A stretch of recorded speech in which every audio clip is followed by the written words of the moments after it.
nos duelos, nas brigas físicas contra esse Corinthians.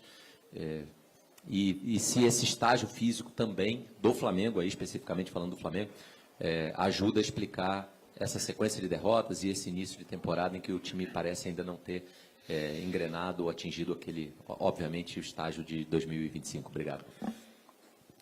Quando a vitória não vem, ou melhor, o resultado não vem, se começam a procurar desculpas ou culpados, e não é assim. Os dois times estão num começo de temporada, os dois times estamos ainda alcançando a melhor forma física, mas a verdade é que a minha equipe acabou com 1 a menos o segundo tempo todo praticamente no campo do adversário.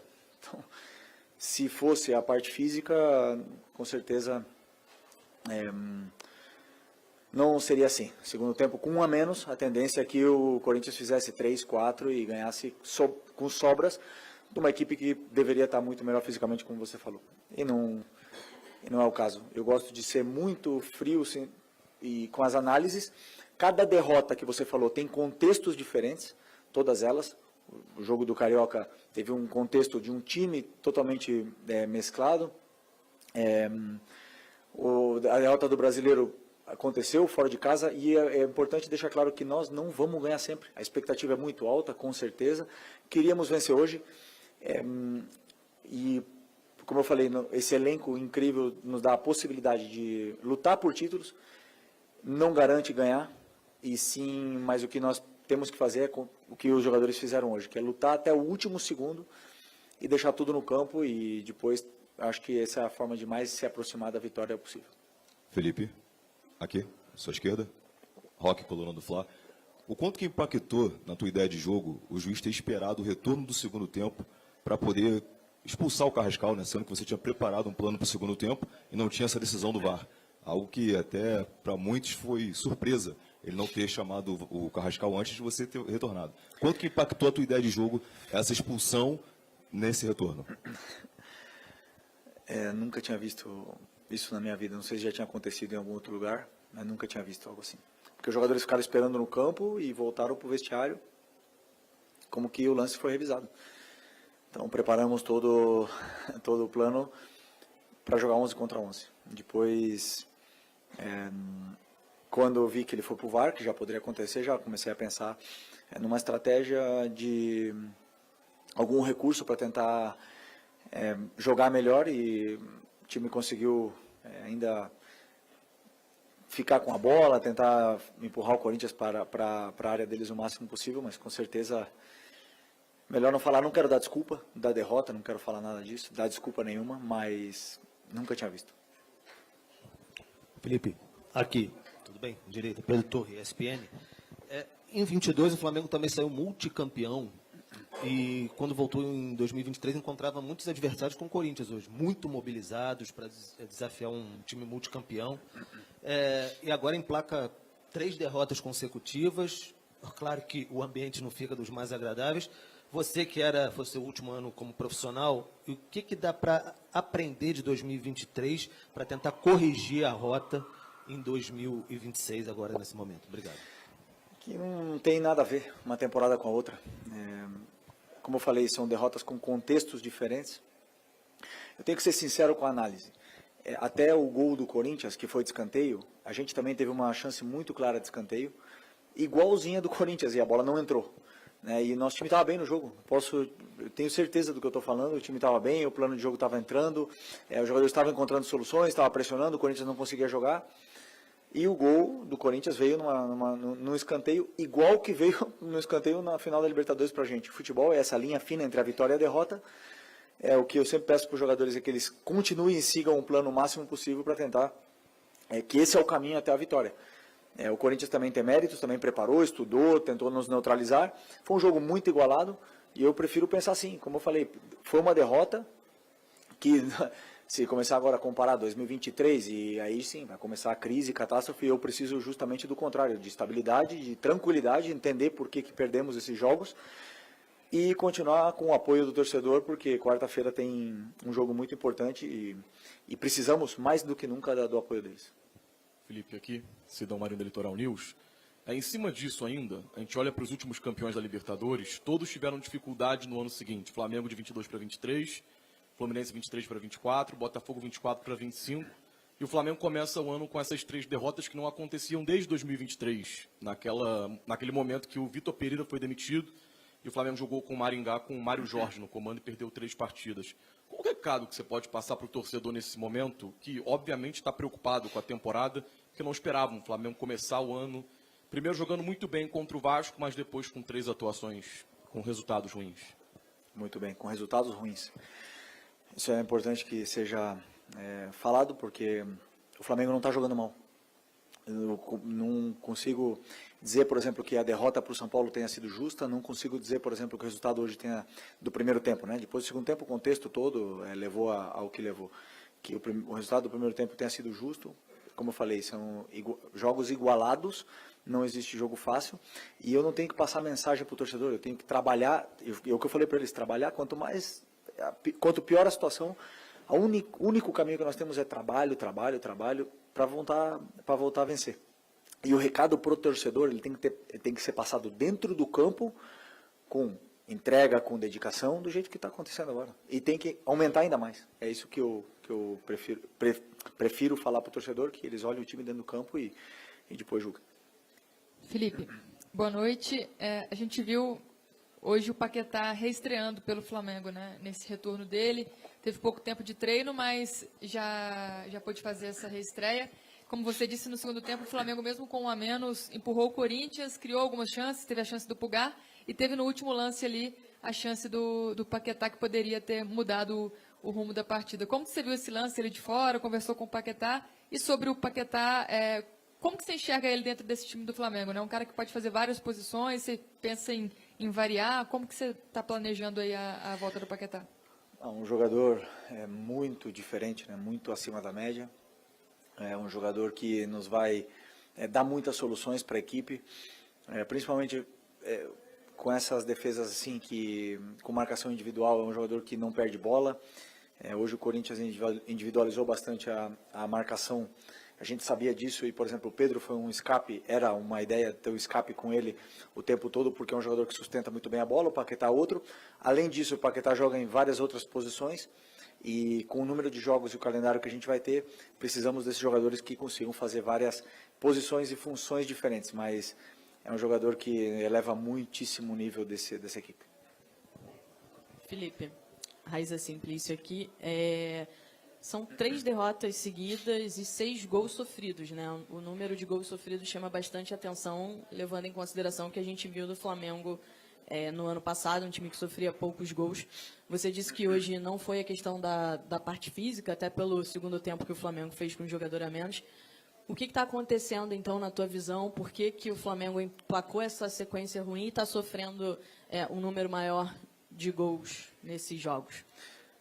Como eu disse no jogo cada jogo tem um contexto diferente, cada gol que a gente sofre tem um contexto diferente.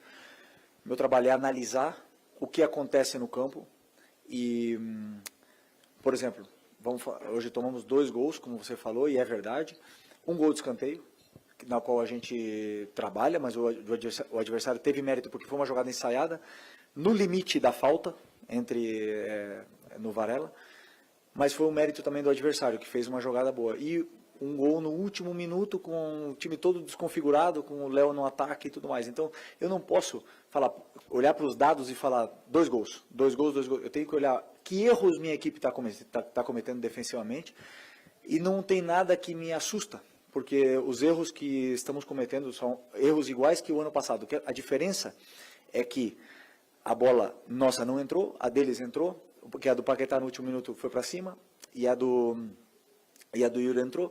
Essa está sendo a diferença. A hora que virar a moeda, que o futebol são fases, que a gente voltar ao caminho da vitória, os erros continuarão acontecendo e eu estarei sempre corrigindo na vitória ou na derrota. Então esse como eu falei, eu tenho muita tranquilidade para poder e discernimento para poder falar para os jogadores o que realmente está acontecendo e erros defensivos reais são poucos os que me preocupam. Felipe, boa noite. Bruno Castanha. Falando especialmente do primeiro tempo, você acabou de citar a questão do Pedro, a escalação, de sustentar aquela bola que vem do Rossi, principalmente, uma jogada que o Flamengo já fez várias vezes. mas não faltava alguém para atacar essa profundidade. Várias vezes ali, o Carrascal, o próprio Arrascaeta, ou o Pedro Mara, a maioria das vezes, que dominava essa bola e ninguém passava para poder receber essa bola no ponto futuro. E aí, se me permite também, queria fazer uma pergunta sobre o Cebolinha, vem sendo um dos destaques nesses primeiros jogos do ano, onde você optou por uma escalação diferente, com o Carrascal jogando pelo lado esquerdo, e o Cebolinha só entrou também já no final do jogo. Queria que você falasse um pouquinho qual foi a sua opção, a sua escolha por isso. Obrigado. Primeiro, você tem razão sobre a profundidade, atacamos pouco a profundidade, mas é verdade que o Corinthians defende de uma forma individual, e defendem de trás para frente, quase não deixam espaço para você atacar a profundidade, com exceção de alguns lances que eles individualizam e existe a oportunidade. Você tem razão na qual você falou que falta atacar. O perfil dos nossos jogadores temos poucos que atacam. O Bruno teve uma virose, não estava também em condições de começar. E a escalação que eu pensei para o ataque foi a que eu achava que era melhor para o plano de jogo que tínhamos. Os jogadores que têm muita qualidade para sair dessa pressão individual. O Carrascal queria que ele viesse por dentro para gerar superioridade e que ele fixasse e pudesse liberar o Arrascaeta. Em alguns momentos, para o Arrascaeta ter mais tempo. E sabendo que o Cebolinha poderia entrar numa situação de 11 contra 11, com o Mateuzinho mais cansado já de ter que defender e com menos força para pressionar, e aí o Cebolinha poderia fazer um jogo mesmo que ele fez nos últimos jogos, entrando no segundo tempo, que eu penso também no segundo tempo. Então, todas as minhas decisões foram pensadas sempre no plano de jogo. Não acerto sempre, com certeza não, mas sempre pensando no que é melhor para a equipe. Felipe, aqui, hoje completam 20 dias que a equipe se reapresentou para a temporada. Acredito que você ainda está num trabalho de pré-temporada com a equipe, até usando esse tempo para poder corrigir alguns erros e algumas questões que precisam ser corrigidas. Queria saber de você, quanto tempo mais você precisa para colocar a equipe do jeito que você quer colocar, tanto na questão física, tanto também na questão tática? Obrigado. Bom, já sabemos que aconteceu uma mudança e é natural. Eu agora, nesse momento, posso te dizer que, claro que cada jogador tem uma individualidade. Por exemplo, o Paquetá não vinha treinando, alguns jogadores demoram um pouco mais, o Léo Ortiz joga melhor com sequência de jogos, o Léo Pereira também. Então, todos eles vão pegando o ritmo conforme vão jogando. Tem uns que já chegaram bem, outros que não chegaram tão bem. Mas nesse momento, agora, daqui para frente, para mim, não tem desculpa. Já acabou a pré-temporada, já estamos em plena competição. Eu espero o máximo nível dos meus jogadores, que, para mim, a minha exigência é o máximo que eu já vi eles performar. E essa é a minha guia, a minha régua para poder exigir deles. Felipe aqui. Boa noite, Rafael Aracaca do Flavoz. Você acha que ter antecipado, né, o elenco principal antes do previsto tem prejudicado na performance, ou na performance não, mas nos resultados que vem apresentando? Né? Essa semana agora já tem jogos importantes, né, o Internacional e o próprio Sampaio Corrêa. Não sou uma pessoa de me lamentar e falar o que poderia ter feito. Claro que aprendo dos meus erros, mas eu gosto de solucionar, não de lamentar. É a solução daqui para frente. O que eu posso fazer daqui a quarta-feira para recuperar meus jogadores, tanto física como animicamente, para poder que eles possam fazer um grande jogo e recuperar o carinho do torcedor, que é o que queremos. Felipe, tudo bem? Boa noite. Gabriel Orfan, canal Paparazzo Rubro Negro. Felipe, quero te perguntar sobre um jogador específico, mas falando um pouco da questão física dele, que é o Alexandre, que chega à sua 4ª partida consecutiva. Enfim, teve jogo que ele jogou 45 minutos, 50 minutos, o jogo todo. Como é que está a situação física na lateral esquerda, né? Porque a gente vê que não é tão comum o Alexandre, por conta da idade, por tudo que já viveu, ter uma minutagem tão grande assim. A gente tinha o Ayrton Lucas com a pubalgia, acabou entrando hoje no fim do jogo. Como é que está essa situação física, especialmente da lateral esquerda? Obrigado. Ele está bem, jogou os 4 jogos, não teve queixas. Achava que o Ayrton tinha que entrar porque precisávamos mais velocidade no ataque e ganhar mais um ataque já para todo risco, e por isso eu optei por tirar ele nos últimos 15 minutos. Mas ele está bem, o Ayrton agora também já está recuperado. Conforme for recuperando e somando minutos, vai também evoluir muito na parte física. Boa noite, Felipe. Pedro Santana, do Portal Metrópolis. Queria voltar um pouco na pergunta sobre a escalação. O Paquetá estreou hoje, estreou vindo do banco. Se você também comentou sobre o Cebolinha, queria te perguntar se você já tem em mente quem você vai utilizar no ataque por restante da temporada, se vai ser algo fixo, se você pretende ter o Paquetá como titular, tendo em vista o investimento que fizeram, ou se vai ser em formato de rodízio durante a temporada. Não é rodízio. Para mim, eu gosto da competição entre os jogadores, competição interna, entre eles. E conforme eles vão falando e as sensações que eu vou tendo, juntamente com as características que a equipe precisa, eu gosto dessa concorrência e competição interna. Obviamente que eles não vão conseguir jogar todos os jogos, o Arrascaeta não joga todos os jogos, o Pedro não joga todos os jogos, então eu tenho que ir aí fazendo certos ajustes pontuais para poder sempre fazer o que é melhor para a equipe. Felipe aqui, tudo bem? Boa noite, Júlio Miguel Neto, Rubro News. Felipe, na sua única vitória, né, que foi contra o Vasco da Gama, você usou a sua oratória dizendo que não te surpreendeu com a vitória em relação ao Vasco, porque o time desempenhou um bom papel, né, tinha aquela sua memória tática bem incluída nesse jogo. E nos últimos 3 jogos o Flamengo perdeu, parece que nesse sentido ficou meio confuso o jogo em si, dos 3 jogos que o Flamengo perdeu. Ficou um pouco distante do que foi contra o Vasco, né? A imprensa, inclusive, ficou até bem maravilhada com o jogo que o Flamengo desempenhou naquele jogo. O que fazer para tentar resgatar, nesse momento de 3 jogos, esse bom futebol que ficou apresentado contra o Vasco? Deu uma impressão muito boa para a torcida, para a imprensa, e que nos últimos 3 jogos deixou a desejar. O torcedor do Flamengo não sabe qual é o verdadeiro Flamengo. Se foi o que jogou contra o Vasco ou que teve esses 3 revés. Você mesmo falou, foram derrotas, não foi desempenho. Mas o desempenho foi abaixo no comparativo em relação ao Vasco da Gama. E, se você me permite, um contraponto, você falou sobre disputa, né? Manter a disputa no alto nível. O Flamengo perdeu alguns atacantes numericamente. E o Pedro é um atleta que também parece estar bem abaixo, né? Início de pré-temporada, como você mesmo disse. Você não vê a necessidade de ter um jogador, um atacante, para ali brigar a posição, porque recentemente o Boto disse que se tiver que contratar só por contratar, não vai ser feito assim. Não é uma carência que esse elenco tem? O Flamengo não precisa de mais um atacante? Essa é uma pergunta para a direção esportiva. Eu participo, claro, da montagem de elenco e a gente sempre está olhando o mercado e procurando reforçar as posições o máximo possível, e o ataque com certeza é uma delas. Não é fácil achar atacante, e os atacantes que valem o que valem, a maioria deles não quer vir para o Brasil. Não é fácil reforçar essa posição.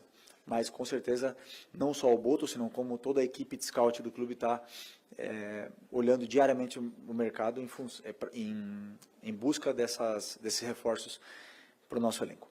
Eu já esqueci a outra... do desempenho. Como eu falei, cada jogo teve o seu contexto. Eu digo assim, a vitória contra o Vasco foi muito boa, não me surpreende, porque a equipe teve essa memória e continua jogando de uma forma que eu me reconheço na equipe. E foi muito boa. Também conseguimos machucar o Vasco e as equipes também nos estudam. O Fluminense nos estudou e conseguiu anular muitos dos nossos ataques.